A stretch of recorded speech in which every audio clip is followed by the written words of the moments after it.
Which brings us into our next song called Song of War, and really leads on to what I really want to say tonight. Is this song is about spiritual warfare. It's about contending with principalities and powers that are beyond our physical realm. And this song communicates the truth of that battle.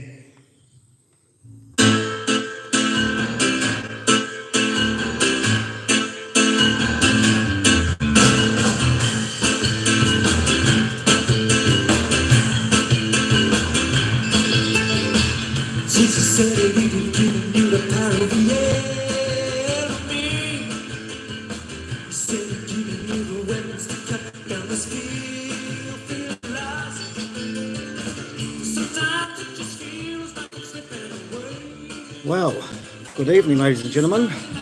Saturday the 4th of July 2020, and not long to Independence Day in America. Now, the purpose of this weekly broadcast is to update on our musical developments, recordings, live events. And today we're just doing a little bit of a promo for this song, which you can hear now.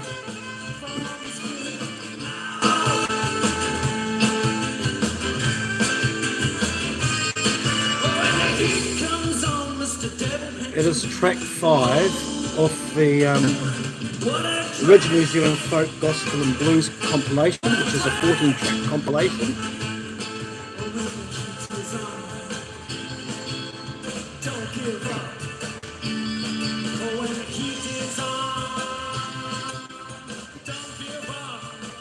Now, when I wrote this song back in 1993, I was quite drawn to Ephesians chapter 6 in the Bible, which talks about that we wrestle not against flesh and blood, but against principalities and powers. And I always sort of wondered, what kind of,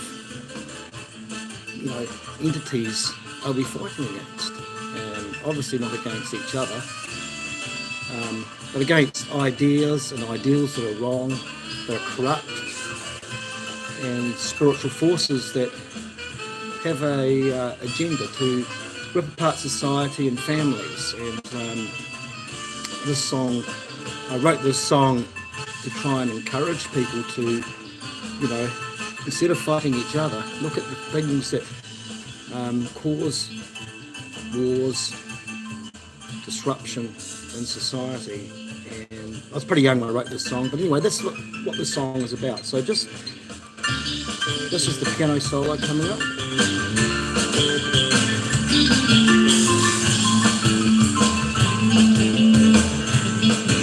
It's not going to be too loud because people are trying to sleep here.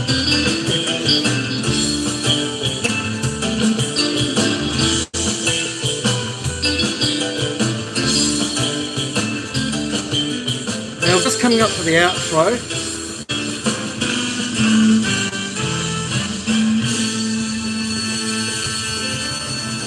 Fantastic brass section there.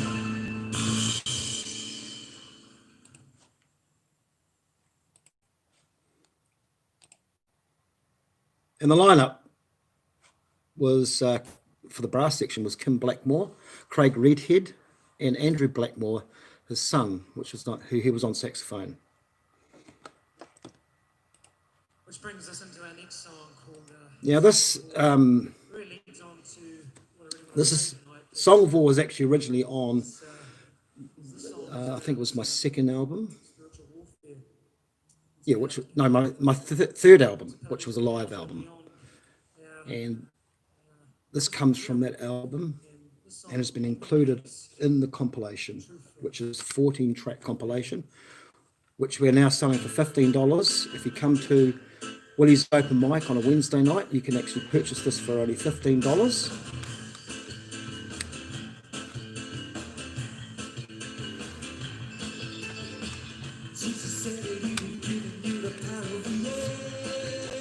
And it's got a little write up about how these songs came to be.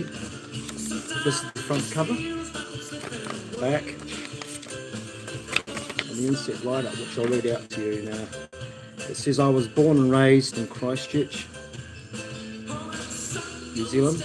Very proud of our rich heritage and beautiful landscape. There have been many great songwriters born in this wonderful country. These songs have been penned through a lifetime of experiences and struggles, and mostly tell a story of life as a musician and the hardships of being a working artist in New Zealand, often having to travel to Sydney in order to seek a wider audience. In 1997, I travelled for nearly 4 months throughout the USA, playing, busking, selling jewellery, tapes, and sharing my songs with whoever wanted to listen. Now, my earlier years were served as a church pianist from 1989 to 2000, but I also played many pubs, clubs, functions and events on both sides of the Tasman Sea.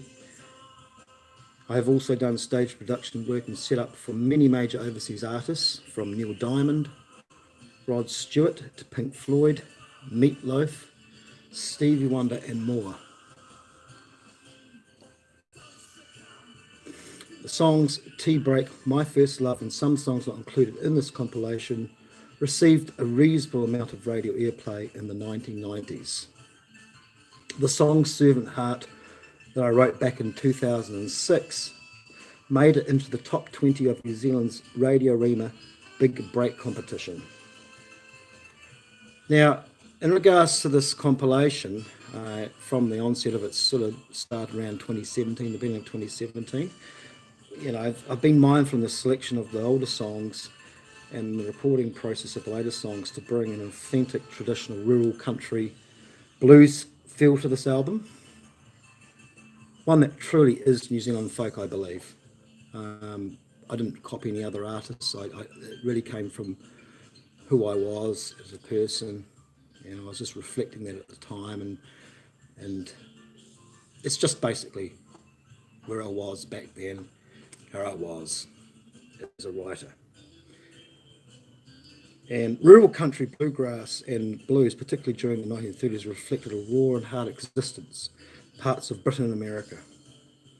And I like to draw attention to one artist that really kind of inspired me in a rather unusual way, and that is Robert Johnson, great blues player in the 1930s. Of course, this is, you know, during the Depression in America, and being an artist, you know, a black artist back then was very hard. And on the 23rd of November 1936 in San Antonio, Texas, of all places, Robert Johnson staged the first of 2 recording sessions with Don Law. The other was in 1937 in Dallas, Texas. Now, this man's life was haunted with loneliness. He wandered from area to area relentlessly. Now, one of the songs I really liked was Kind Hearted Woman Blues. And it kind of personified that itinerant life, you know, walking off to some juke joint to play, quite possibly all night long. And I'm certainly not trying to draw any parallels between his existence and mine. Like me growing up in the 80s in Christchurch, 70s and 80s in Christchurch City. But the principles of my later songwriting, you know, have really been influenced by the raw honesty, you know, of some of these earlier writers, like Robert Johnson and Blind Lemon and some of the great British, you know, artists that go right back before then, you know. My earlier songs, such as Coming Home and If You Only Turn His Way, were written when I was deeply involved as a church pianist for the Armour Methodist Church. That part of my songwriting started back in 1989, and around then I was influenced by artists such as Brooklyn's Keith Green, and some people might say that Keith Green was a bit like Cat Stevens as a writer. He was from New York and Brooklyn, Keith Green, and he was one of my first major influences in the contemporary Christian music scene. And obviously people were trying to encourage me to get into that kind of scene, and it didn't sort of kind of eventuate. But anyway, that's beside the point. So, special thanks. Notani Van Bussel, Mark Wilson, Kim Blackmore, who was a great arranger, and obviously Andrew Phillips on guitar,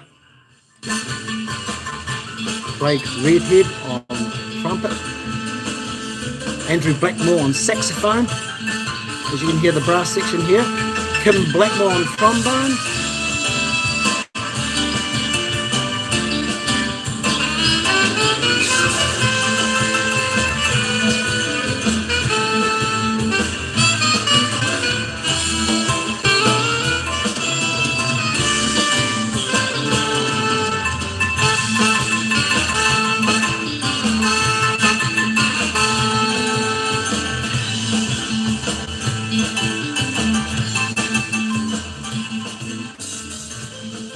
So, ladies and gentlemen,